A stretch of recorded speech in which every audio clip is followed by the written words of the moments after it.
panaszmester.hu valamelyik regisztrációs gomb megnyomásával érhető el a vállalkozói regisztrációs felület. Ebben a videóban azt fogom elmondani, hogy amikor szoftver plusz panaszkezelés szolgáltatást választ valaki, akkor mi a folyamat és ez hogy néz ki. Ez a 2-es, 3-as és 4-es előfizetési típusokra vonatkozik.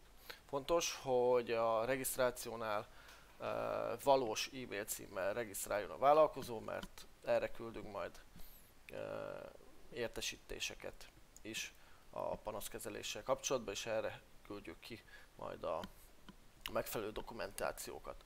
A regisztráció után a vállalkozó egy e-mailt kap, amiben benne vannak a regisztrációs adatok, továbbá talál benne egy egyedi hibabejelentő URL-t. Ez az ő vállalkozásához kapcsolódó hibabejelentő oldalnak az elérhetősége, amelyet a saját szerződésében vagy a weboldalába kitehet. Ezen a hibabejelentő oldalon keresztül tudnak a panaszosok panaszokat bejelenteni. Itt lehet névvel, telefonszámmal, e-mail címmel is, de anonim módon is lehet panaszt bejelenteni. A panaszhoz leírást és csatolt fájlt is lehet tűzni. A panasz bejelentés után a vállalkozó kap egy egyedi URL-t és egy jelszót.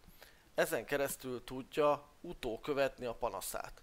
Tehát, hogyha valami státuszváltozás vagy megjegyzés kerül ahhoz a panaszhoz, akkor ezen az egyedi URL-en keresztül a jelszavával belépve meg tudja nézni, hogy milyen változások történtek a panaszával kapcsolatban.